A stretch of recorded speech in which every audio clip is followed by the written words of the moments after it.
Rumah Sakit Madirahayu, bagaimana kabarnya hari ini? Semoga semuanya dalam keadaan sehat dan bahagia. Senang sekali saya, Dian, akan menemani sobat semuanya dalam acara Talkshow Rumah Sakit Madirahayu. Sobat Sehat Madirahayu, pada hari ini tanggal 1 Desember 2020 diperingati sebagai Hari HIV/AIDS sedunia. Meskipun sudah diperingati setiap tahunnya, namun kasus HIV/AIDS masih terus meningkat tiap tahunnya. Menurut data, tiap tahun HIV/AIDS ini kecenderungan meningkat di Indonesia. Nah, dalam talkshow kali ini kita akan membahas lebih lengkap tentang HIV/AIDS dengan narasumber yang saat ini sudah kita hadirkan. Yang pertama ada Ibu Eni Mardianti, Sarjana Hukum selaku Case Manager HIV/AIDS Kabupaten Kudus. Dan berikutnya untuk narasumber yang kedua dengan Ibu Nurse Leni Marlina, Sarjana Keperawatan selaku Tim VCT Rumah Sakit Madirahayu.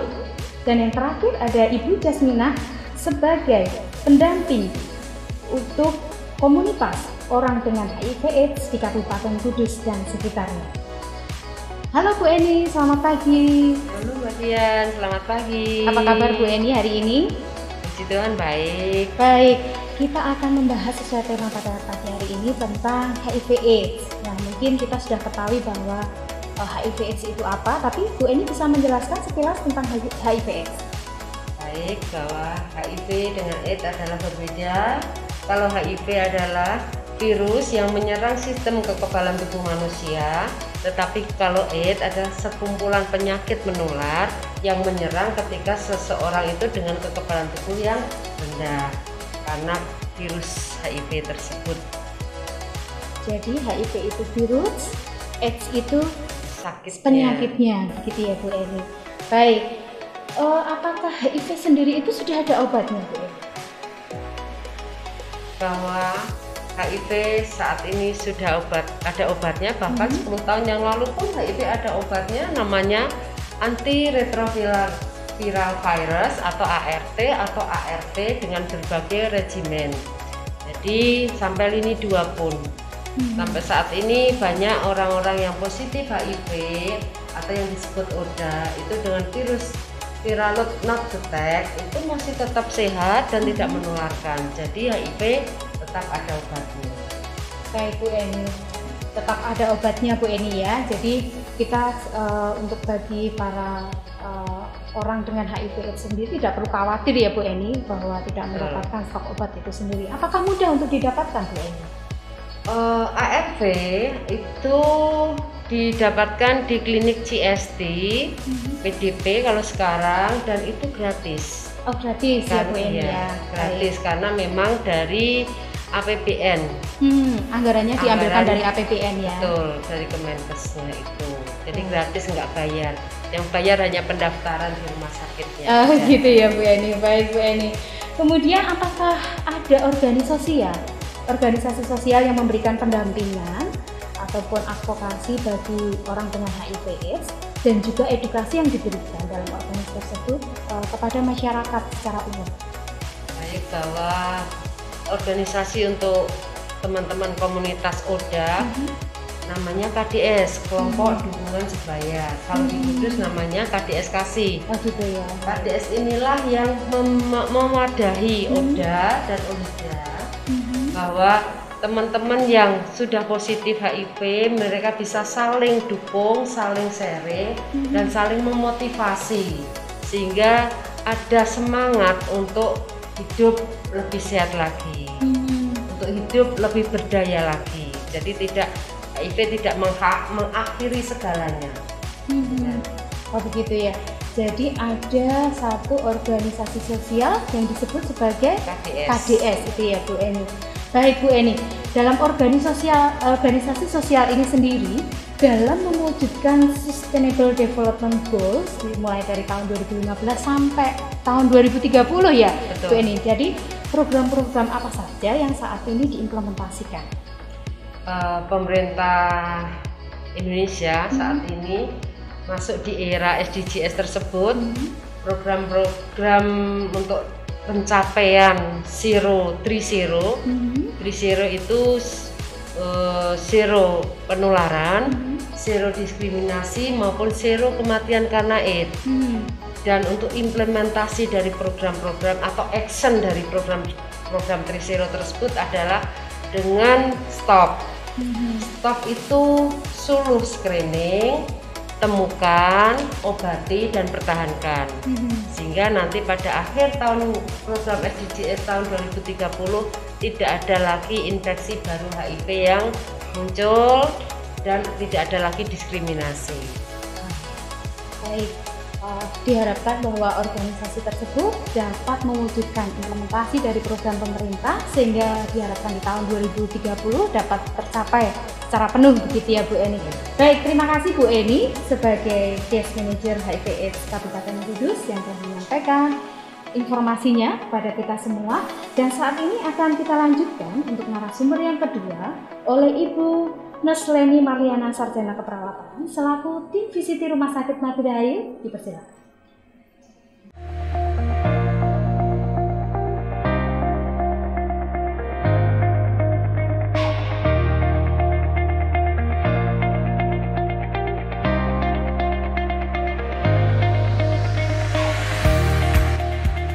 Rumah Sakit Madirahayu berada di Jalan AKBP R. Agil Kusumadja 110 Kudus adalah milik Gereja Kristen Muria Indonesia Kudus di bawah pengelolaan Yayasan Kristen Kesejahteraan Madirahayu, didirikan 29 Januari 1969 dengan misi jadi rumah sakit pilihan utama berdasarkan kasih di Jawa Tengah.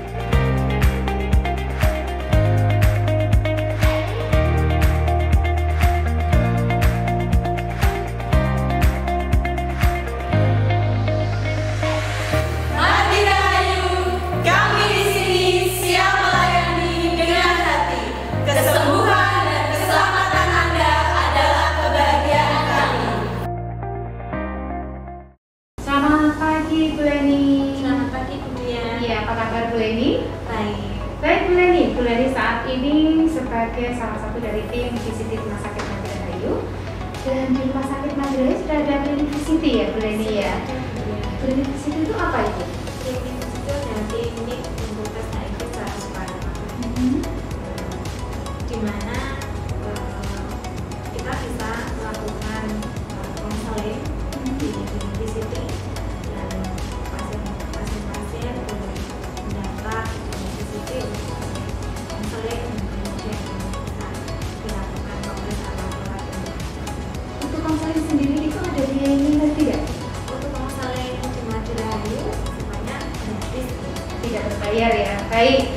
Untuk kegiatan yang dilakukan oleh tim VCT Rumah Sakit Madirahayu itu untuk kegiatan internal dan eksternal itu apa saja? Boleh?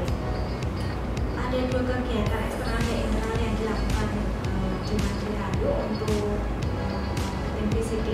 Jadi untuk kegiatan eksternal ada kegiatan untuk VCT mobile, juga penyuluhan masyarakat tentang HIV. Kemudian untuk kegiatan internal kita adakan di dalam rumah sakit melalui konseling, kemudian melalui rujukan dan ITC. Dan juga saya dengar bahwa apabila nanti didapati untuk pasien setelah melakukan konsultasi itu langkah yang dilakukan oleh klinik VCT Rumah Sakit Madirahayu bersama dengan case manager apa itu? Bila didapati hasil daripada pasien itu adalah reaktif, maka langkah selanjutnya adalah kita kerjasama dengan case manager HIV, kemudian kita rujuk ke pelayanan GST untuk pengobatan. Oh begitu. Baik, perlu diketahui untuk masyarakat secara luas ini Ibu Leni, kira-kira apa yang atau prosedur yang bagaimana kita lakukan untuk pasien sebelum melakukan konsultasi di klinik VCT Rumah Sakit Madirahayu? Baik, untuk prosedur atau langkah di mana apabila mau untuk mendapat konseling, pertama ada dilakukan adalah mendaftarkan di rawat jalan, kemudian nanti langsung ke klinik VCT di rawat jalan. Itu buka setiap hari dari pukul 8 sampai 10. Di sana nanti akan ada konselor VCT untuk dilakukan konseling, kemudian apabila apabila setelah dilakukan konseling, kemudian dilakukan pemeriksaan laboratorium, apabila didapati hasilnya adalah reaktif, maka akan dirujuk di layanan CS manager HIV, kemudian nanti akan ditindaklanjuti untuk rujukan ke CST untuk pengobatan, rujukan ke rumah sakit untuk pengobatan. Baik, jadi tidak hanya terbatas sampai di klinik atau klinik VCT ini di Rumah Sakit Mardira Rahayu. Untuk hasil didapati reaktif, kemudian ada rujukan berikutnya, sehingga untuk pasien yang sudah diketahui untuk hasilnya atau terinfeksi HIV/AIDS dapat dilakukan pendampingan dan edukasi serta terapi yang dapat dianjurkan sehingga pasien itu tetap termotivasi. Begitu ya, Bu Leni. Baik, terima kasih Ibu Leni atas kesempatan dan waktunya. Dan saat ini kita akan hadirkan narasumber kita yang ketiga yang akan memberikan testimoni untuk bagi para sobat sehat semuanya, dan kami persilakan.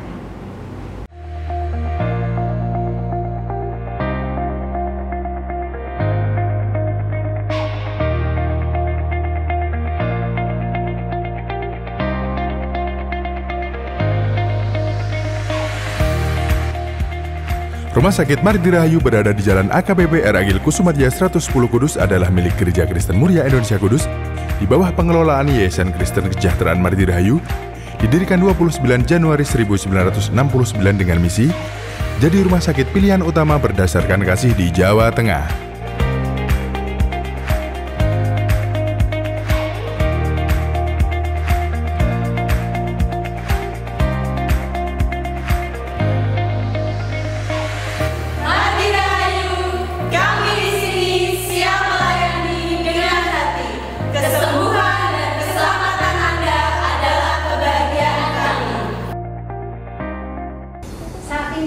Hadirkan narasumber kita yang ketiga, Ibu Jasmine, sebagai pendamping sebaya untuk komunitas orang dengan HIV/AIDS di Kabupaten Kudus dan sekitarnya. Selamat pagi Ibu Jasmine. Apa kabar hari ini? Baik Bu Jasmine, ada beberapa yang mau saya tanyakan sama Bu Jasmine. Bu Jasmine sejak kapan terinfeksi HIV/AIDS dan dari mana? Ya, saya terinfeksi HIV/AIDS sejak 10 tahun yang lalu dari almarhum suami saya. Baik Bu Jasmine, saat ini apa yang dilakukan sama Bu Jasmine sehingga sampai saat ini masih dalam keadaan sehat? Ya, yang pertama saya harus tetap minum obat, yaitu dengan 3 cara, tepat waktu, tepat cara, tepat dosis, supaya virus saya terus tetap tertekan dan sistem imun saya selalu naik. Ya, dan melakukan pola hidup sehat. Pola hidup sehat saat ini Bu Jasmine sudah lakukan apa saja? Ya berolahraga, positif tinggi, ya seperti positif tinggi, saya menikah lagi, mempunyai anak, dan sampai saat ini selama 6 tahun saya menikah, sampai saat ini suami saya tetap. Luar biasa sekali Bu Jasmine. Dan saya tadi sudah sampaikan bahwa Ibu Jasmine juga sebagai relawan pendamping sebaya untuk komunitas orang dengan HIV/AIDS di Kabupaten Kudus. Motivasi apa yang menggerakkan Ibu Jasmine untuk melakukan atau bergabung dalam organisasi tersebut? Ya, memotivasi teman-teman supaya tetap patuh dengan tugas dan saling sharing, saling berbagi pengalaman satu dengan yang lain. Iya, baik. Mungkin pesan apa yang bisa disampaikan oleh Bu Jasmine kepada masyarakat secara luas? Ya, masyarakat supaya tahu dan paham cara penularan HIV dan positif tinggi. Selalu positif tinggi ya, itu ya Bu Jasmine. Baik, terima kasih Ibu Jasmine atas sharingnya serta informasi yang sangat luar biasa yang sudah dibagikan pada pagi hari ini. Baik, terima kasih bagi Sobat Sehat Rumah Sakit Mardira Rahayu yang telah setia menyaksikan talk show kita pada pagi hari ini 1 Desember 2020 yang kita peringati sebagai Hari AIDS Sedunia. Kita sudah bahas tema kita pada pagi hari ini bersama 3 narasumber kita biasa sekali. Dan pesan yang kita dapatkan, kita tidak perlu takut untuk penularan HIV/AIDS karena tidak sesimpel yang kita bayangkan, dan kita justru menghindari faktor risiko tertular HIV/AIDS tersebut. Akhir kata, saya Dian undur diri untuk pamit dan terima kasih atas kebersamaan Anda.